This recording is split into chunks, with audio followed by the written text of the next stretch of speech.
Pada umur 25 tahun, Nabi Ibrahim menikah dengan Siti Sarah.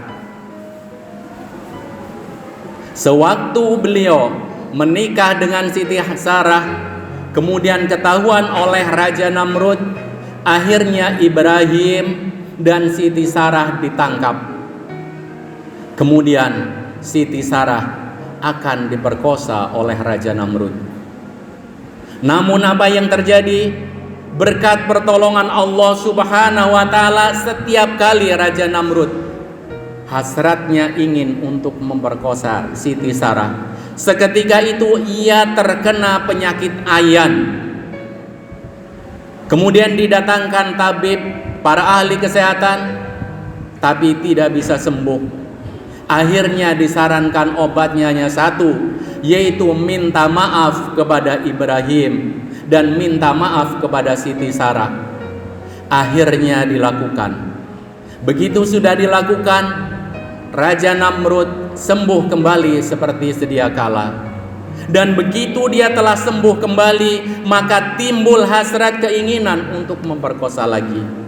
Dan itu dalam sebuah tarikh dikatakan sampai 7 kali hal itu mau dilakukan. Dan seketika itu juga dia terkena penyakit ayan dan tidak ada obatnya kecuali hanya minta maaf kepada Sarah dan Nabi Ibrahim alaihissalam.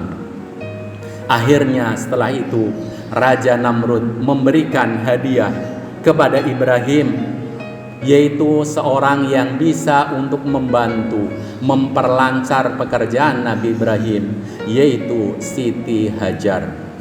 Cobaan belum berhenti sampai di situ. Pernikahan Nabi Ibrahim dengan Siti Sarah sudah berlangsung 55 tahun. Namun beliau belum mendapatkan keturunan. Sudah melewati pernikahan emas, tapi belum mendapatkan keturunan. Nabi Ibrahim gelisah karena siapa yang akan melanjutkan dakwah perjuangan menegakkan kalimat tauhid nanti. Nabi Ibrahim tidak putus asa. Ia terus berdoa kepada Allah Subhanahu wa Ta'ala, sebagaimana yang tercantum dalam surat As-Saffat ayat 100 sampai dengan ayat 102 yang tadi kita baca.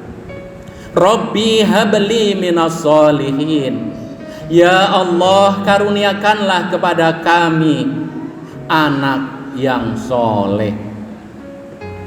Fabasyarnahu bihulamin halim, maka Allah memberikan kabar gembira dengan akan lahirnya seorang putra yang penyantun.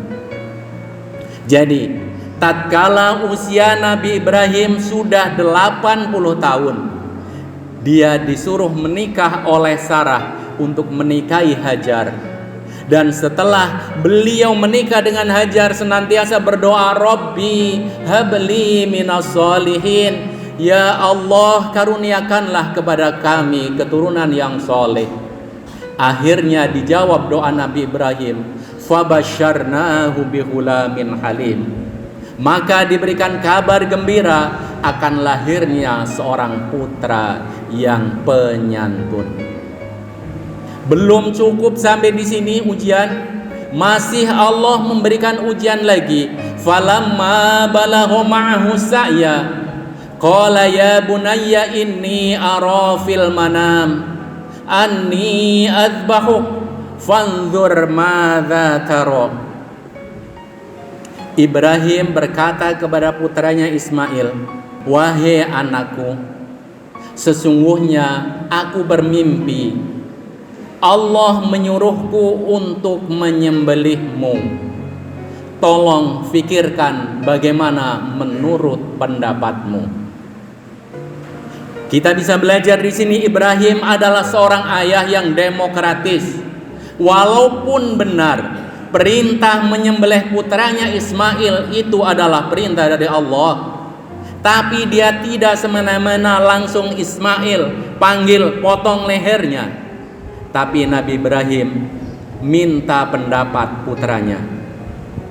Dan karena putranya ini seorang putra yang penyantun, maka Ismail pun menjawab, "Ya abatif al ma tu'mar, satajiduni insyaallahu minas sabirin." Wahai ayahanda, laksanakanlah perintah Allah itu.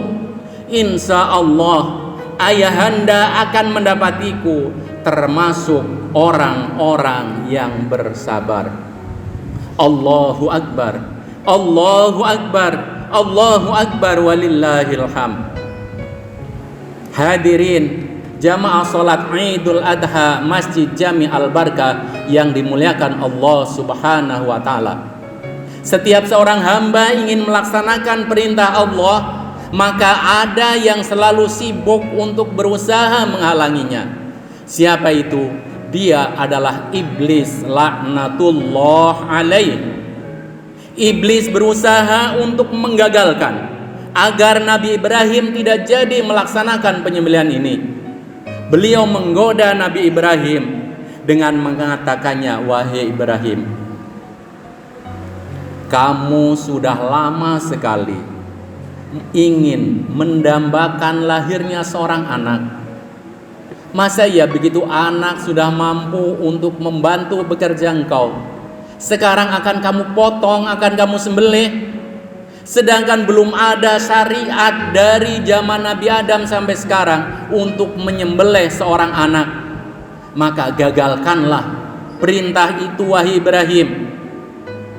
Ibrahim dengan mantap mengambil batu dan melempar iblis sambil bertakbir, "Allahu Akbar, Allahu Akbar, Allahu Akbar, walillahil hamd." Iblis terusir. Namun iblis tidak pernah tinggal diam. Gagal menggoda Nabi Ibrahim, iblis mulai berpikir. Akhirnya jatuh pada ibunda Nabi Ismail, yaitu Siti Hajar. Beliau mendekati Hajar, iblis mendekati Hajar sambil berbisik, "Wahai Hajar, tahukah kamu bahwa anakmu satu-satunya akan dipotong oleh ayah kandungnya, katanya untuk melaksanakan perintah Allah. Halangi wahai Hajar, nanti kamu tidak punya anak." Apa yang terjadi? Hajar pun mengambil batu dan melempar iblis, laknatullah, sambil mengumandangkan takbir, "Allahu Akbar, Allahu Akbar, Allahu Akbar."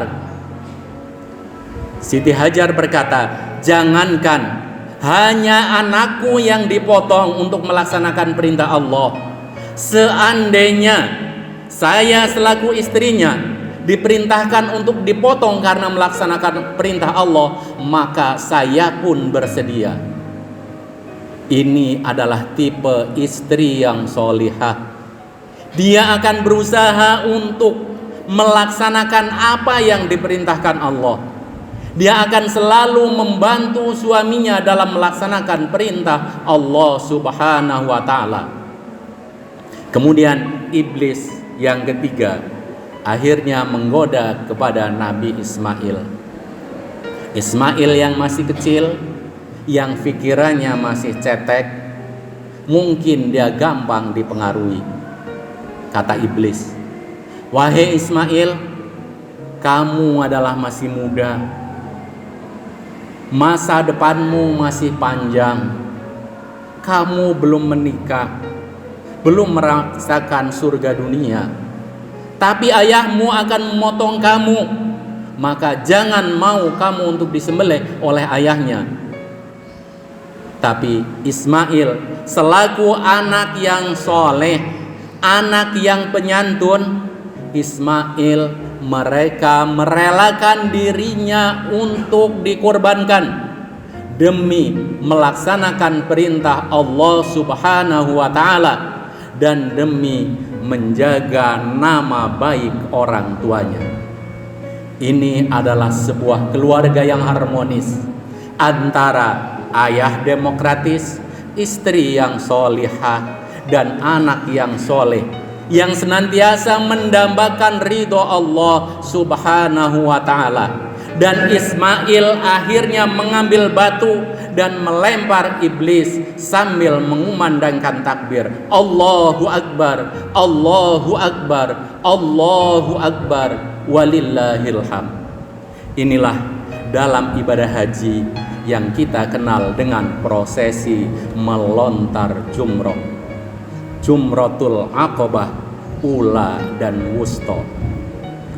Hadirin jamaah salat Idul Adha yang dimuliakan Allah Subhanahu wa ta'ala.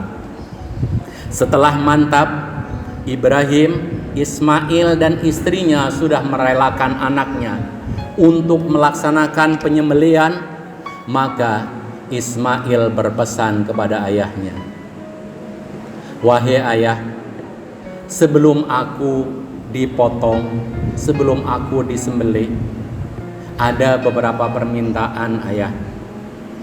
Yang pertama, tolong lepaskan bajuku supaya baju tidak terkena darah. Karena nanti kalau ibu melihat baju terkena darah, maka akan teringat kenangan yang sangat drastis, yang sangat menyakitkan. Seorang anak dipotong oleh ayahnya sendiri.